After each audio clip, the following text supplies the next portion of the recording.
হেই WhatsApp everybody, আজকে আমরা Pulsar N160 এর লাইটিং মডিফিকেশনটা দেখব। Wow, looking gorgeous guys.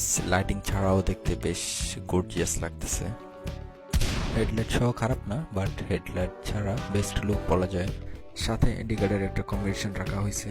আর গাইস, অ্যাক্সেসরিজগুলো অ্যারেঞ্জ করতে অনেকটা কষ্ট হয়ে গেছে। আমার এই মডিফিকেশনে এক্সট্রা কিট যা যা আছে তা হচ্ছে আমার একটা রিং লাইট, সাথে একটা প্লাশার রিলি, নিচে দুইটা বিচি সরি, নিচে দুইটা ইঞ্জিন লাইট লাগানো হয়েছে, আর শুধু ডিআরএলটা স্টিকার করা হয়েছে।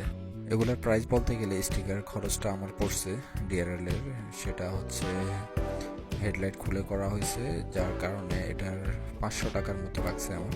দেন রিং লাইট যেটা, এটা বাংলাদেশে তেমন একটা আমি খুঁজে পেতে অনেক কষ্ট হয়েছে, যার কারণে এটা আমার 400 টাকা দিয়ে কেনা লাগছে। আর রিলে যেটা, ওইটা আমার প্রায় ডেলিভারি চার্জ সহ 500 টাকা লাগছে ওইটাতে।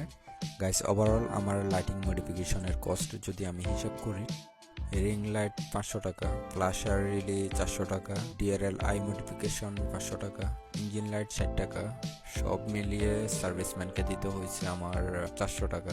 গাইস, টোটাল 1860 টাকার মধ্যে আমার lighting modification complete. Overall lighting মডিফিকেশনটা কেমন হয়েছে জানাতে ভুলবেন না, আর ভালো লাগলে চ্যানেলটা সাবস্ক্রাইব করে দেবেন। সবাই ভালো থাকবেন, সুস্থ থাকবেন, আল্লাহ হাফেজ।